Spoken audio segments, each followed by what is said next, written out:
요즘에 날씨가 사실은 되게 맑았다가 갑자기 비가 오기도 하고, 또 비가 오다가 또 날씨가 쨍쨍하기도 하고, 상당히 변덕스러운 날씨가 지금 계속되고 있는데, 요즘에 부동산의 어떤 흐름을 보면 약간은 날씨와 비슷하지 않을까 싶은 생각이 들 정도로 부동산의 기류가 맑았다가 흐렸다가를 계속 반복하고 있는 상황입니다.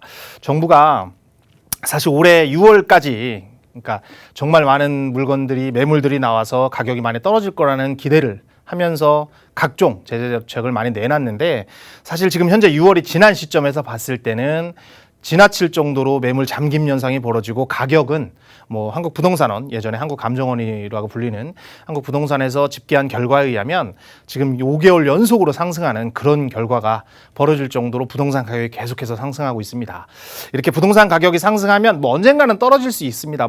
올해가 될 수 있고 내년이 될 수 있고 몇 년이 지나서 떨어질 수 있는 상황이지만, 현재 부동산을 바라보는 시각에서 과연 얼마나 저평가된 것이 있느냐, 그리고 가치만이 올라간 것인지 가격만이 올라간 것인지를 좀 면밀히 따져서 정말 어디 곳에 투자를 해야 될지, 내가 그것을 투자를 하지 말아야 될지를 결정하는 그런 해안을 좀 느리시는 그런 공격적인 투자를 좀 하셨으면 좋을 것 같아요. 오늘은 다른 걸 소개하기 전에 지난번에 정부에서 민주당이죠. 지금 현재 여당에서 부동산 특위를 열어서 공급과 그리고 세제 그리고 금융에 대해서 부동산 특위의 발표 내용이 있었습니다. 물론 그 발표한 내용들이 100% 다 진행이 돼서 시장에 반영이 되지는 않을 수도 있습니다. 왜냐하면 법이 통과가 돼야 되고 어떤 정부와 어떤 교감도 있어야 되기 때문에 안 되는 경우도 있겠지만, 대부분은 아마 정부 여당이 거대한 여당이기 때문에 통과시킬 거라고 예상을 하고, 과연 어떤 부분에 대해서 어떤 공약들을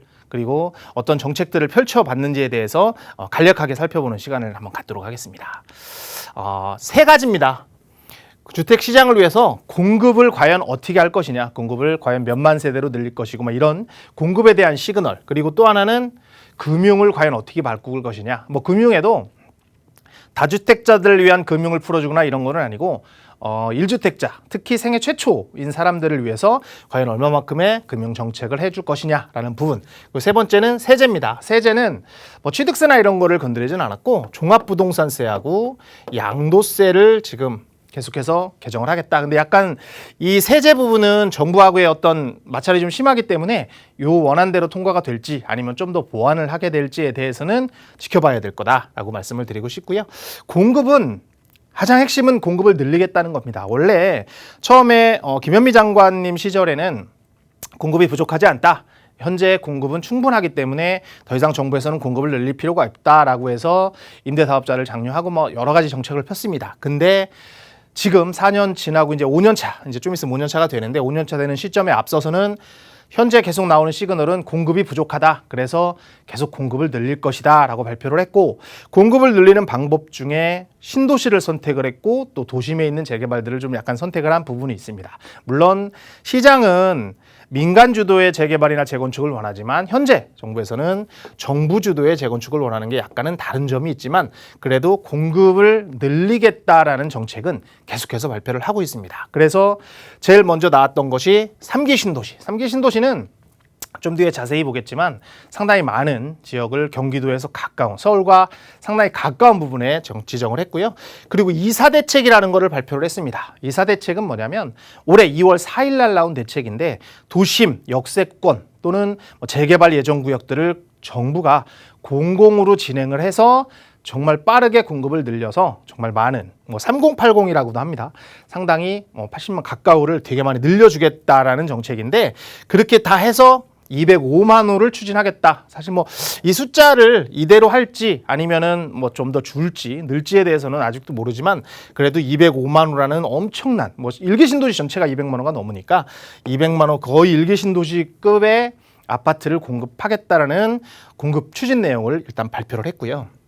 두 번째는 이렇게 신도시라든지 어떤 도심의 민간 지역을 개발하는 그런 거 외에 공공용지, 즉 군부지들, 그러니까 군대에 군대 부지들이 많습니다. 지금 현재 포천 근처에 있는 모 군단 같은 경우도 전부 다 군단을 없애면서 이전 적지로 만들었고요. 그리고 도심 내에서도 군부대가 많습니다. 또 예비군 훈련장도 상당히 많이 있고, 그래서 과연 그런 분들, 그리고 유휴지, 놀려 있는 휴지 부지들이 있습니다. 예전에 어떤 정부에서 사용하는 어떤 부지로 썼다가 지금은 사용하지 않는 부지들, 이런 부지들을 전부 활용을 해서 공급을 계속해서 늘려주겠다라고 발표를 했습니다.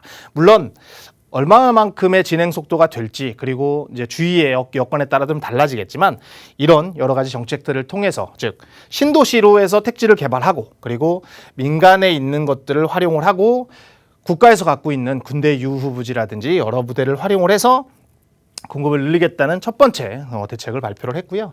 두 번째는 금융입니다. 금융은 핵심은 바로 LTV와 그리고 소득을 더 주는 LTV를 강화하겠다는 내용이 가장 강합니다. LTV라는 거는 제일 쉽게 말씀을 드리면 담보대출 비율입니다. 자, 6억이라는 집을 샀을 때 과연 얼마를 줄 것이냐라는 비율인데, 지금 현재는 투기지역 같은 경우는 뭐 40%, 좀 더 인센티브를 줘도 10%를 준다면 50% 정도를 주는 것을, 이거를 최대 60%까지, 즉 20% 정도를 올려주겠다. 그리고 상한선도 좀 더 올려주고, 그리고 대출할 수 있는 한도를 뭐 6억에서 8억, 9억까지 올려주겠다라는 취지가 상당히 강한데요. 간단한 내용을 보면 무주택이어야 됩니다. 1주택 있는 사람들은 안 되고, 무주택인 세대주, 부부 합산 소득으로 감사를 합니다. 혼자가 아니로 뭐 둘 다 했으면 부부 합산을 해서 8천에서, 예전에 그러니까 한도를 8천만 원 이하만 인센티브를 주던 것을 9천만 원까지 주겠다. 그리고 생애 최초인 사람들은 1,000만 원을 더 가산해서, 예전에는 9천만 원 이하여야 됐는데 1억까지 되는 사람에 한해서 LTV를 늘려주겠다라는 취지로 이번에 발표를 했고요. 그리고 투기 지역에서는 예전에는 6억 이하만 위에 해당 적용을 했습니다. 10% 가산하고 20% 가산하는 것을. 근데 그거를 9억까지를 했고, 조정 지역은 5억에서 8억으로 해서 3억씩 올렸다. 그래서 뒤에 내용은 좀 더 보도록 하고요.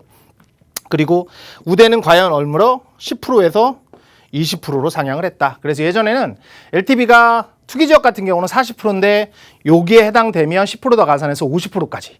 근데 지금은 60%까지 줄 수 있는 금액을 만들었다. 이렇게 보시면 좋고요. 여기에서 최대는 또 4억까지입니다.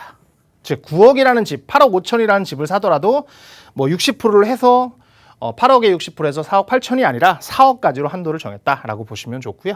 이 부분은 또 자세히 보도록 하고요.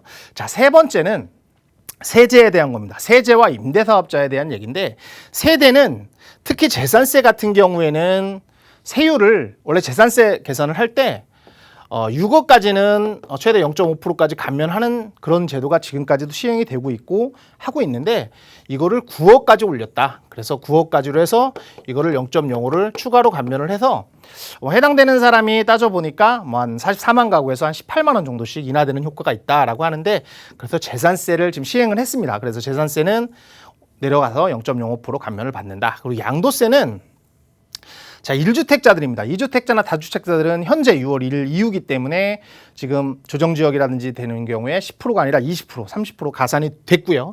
자, 1가구 1주택에 대해서는 비과세를 원래는 9억까지인데 이 부분을 12억까지 늘리겠다라고 이제 정부 공약에서 발표를 했습니다. 이 부분은 정부하고도 어느 정도의 소통이 이루어졌기 때문에 아마 12억까지 가는 건 문제가 없을 것 같고요.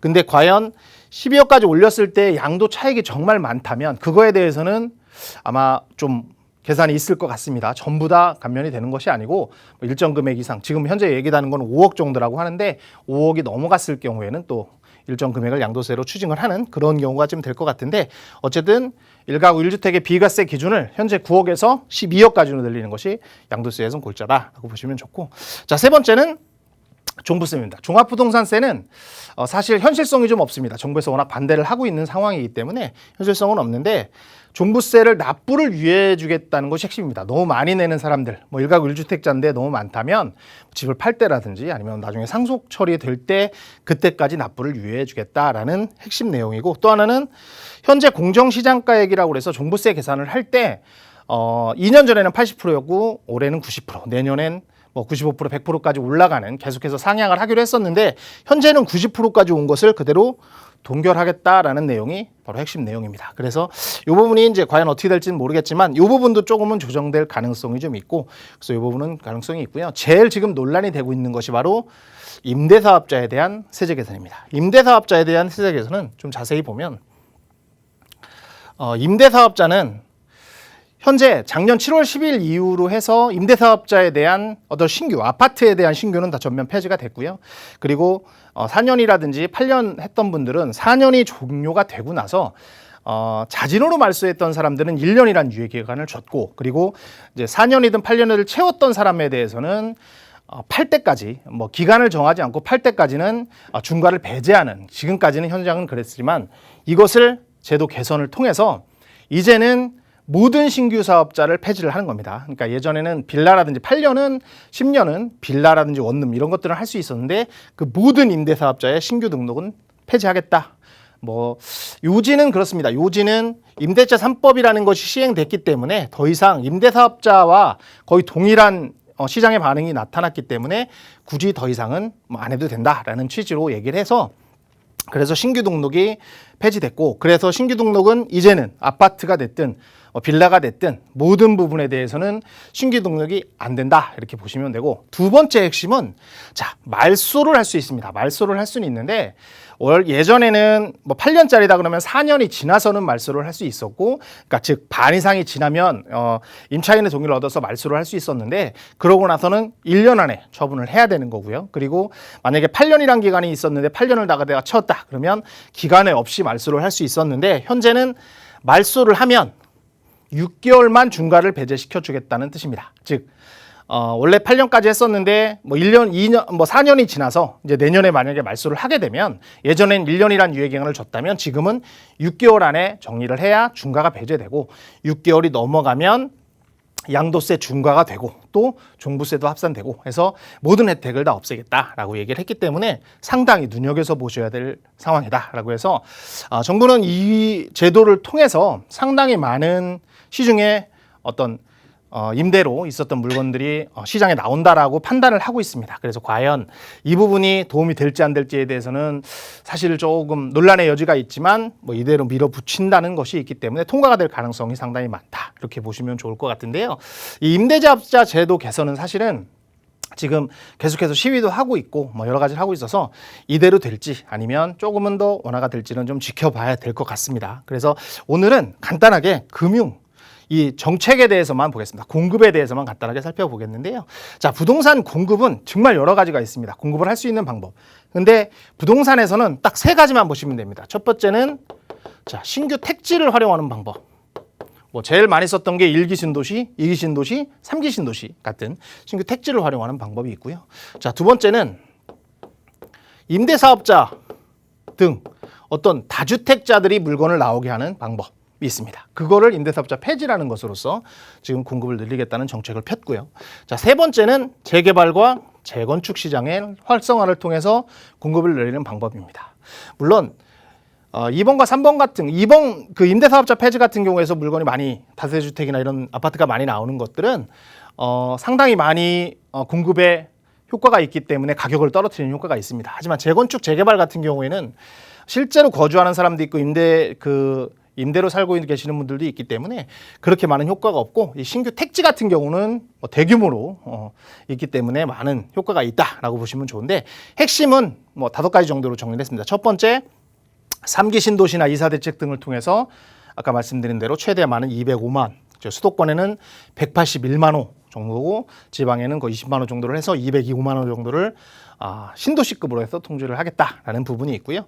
두 번째는 사실 이사대책은 발표를 하고 그거에 관련된 법들은 아직 제정이 안 돼 있기 때문에 아직 진행이 안 되는 부분이 있습니다. 도시정비법들은 통과를 해야 되고 하는데, 그래서 그 법원을 이제 6월 말까지 다 제정을 하겠다. 그래서 신속하게 법으로서 추진될 수 있도록 하겠다는 그런 발표를 했고요. 세 번째는 도시물 복합 개발에서 지금 현재 청년들의 문제, 그리고 신혼부부들에 대한 문제를 해결하기 위해서 청년과 신혼부부 위주로 공급을 늘리겠다는 방법.